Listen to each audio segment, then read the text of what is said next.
Je m'appelle Abdoulaye Diop, je suis le président du mouvement d'engagement citoyen de réfugiés négro-mauritaniens au Sénégal, le mouvement Yunti.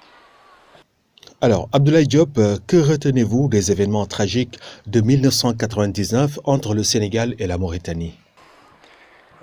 C'est des souvenirs très douloureux. En parler, vraiment, la décence ne l'autoriserait pas, en quelque sorte, parce que vraiment, c'est heurter un peu la conscience de certains.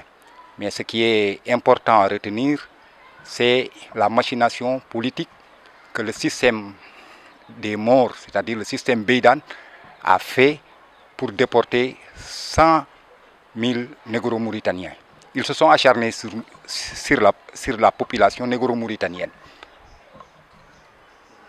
Et bon là, avec le pont aérien entre les deux peuples pour le rapatriement, ils ont tout fait pour essayer de nous faire fondre dans la population sénégalaise. Ils nous ont fait voyager avec les rapatriés sénégalais, croyant que si nous venons ici au Sénégal, on va se fondre avec les populations. C'est là-bas qu'on a annoncé aux autorités sénégalaises, attention, nous sommes des Mauritaniens et nous sommes des fonctionnaires de Mauritanie. Voilà, et là, ils nous ont amenés au camp Abdou Diassé. Du camp Abdou Diassé, ils nous ont amenés à l'école nationale de police pour des raisons d'enquête. On a fait presque 45 jours à l'école nationale de police, la navette entre l'école et le ministère pour des besoins d'enquête, c'est-à-dire voir s'il n'y a pas de filtré entre nous. Et de là-bas, ils nous ont amenés à Thiès, dans les hangars. Tout ça, c'était pour, en quelque sorte, nous éloigner un peu de la capitale, parce qu'on commençait à s'organiser et à sensibiliser un peu l'opinion nationale et internationale sur la situation. De là-bas, ils nous ont amenés parqués à Dagana.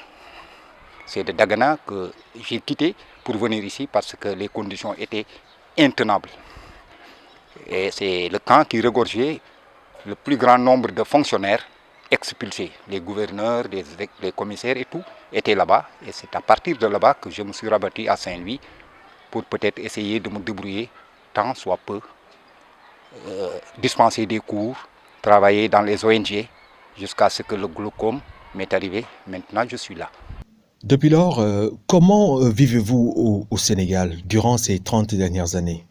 Bon, difficilement, très honnêtement. Vous savez, pour certains, le réfugié, c'est le rapatrié, c'est le Sénégalais. Ils ne comprennent pas la situation, que nous sommes des Mauritaniens qui ont été expulsés de leur pays.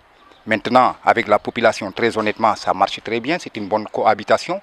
Mais le hic, c'est du côté gouvernement, c'est-à-dire jouer le jeu qu'il faut pour essayer de nous faire retourner dans notre pays ou chercher une autre solution durable. Mais M. Diop, qu'est-ce qui exactement vous empêche de retourner dans votre pays d'origine? Voilà. Cela ne dépend pas de nous. Parce que ce n'est pas de notre propre gré que nous sommes venus ici. Nous avons été expulsés, je l'ai dit. Mais je pense que c'est le courage et de la volonté politique des deux gouvernements. Là-bas, la Mauritanie est restée catégorique sur sa position de déni de nationalité. Maintenant, le Sénégal, c'est devenu une patate chaude. Le dossier est trop lourd. Mais ce qu'on lui demande de faire, c'est de respecter la Convention de Genève de 1951, dont il est signataire. Mais c'est là-bas le grand problème maintenant.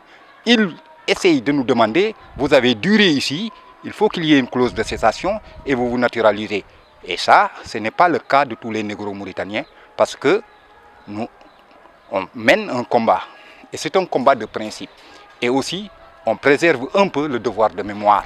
C'est pourquoi nous, leaders, nous sommes restés et nous sommes très convaincus à notre combat. Alors tout à l'heure, vous parliez de votre maladie. Est-ce qu'au niveau prise en charge sanitaire, vous vous soignez convenablement? Très honnêtement, je dis, il y a une ONG allemande qui est prête à me prendre en charge pour que je fasse une opération filtrante.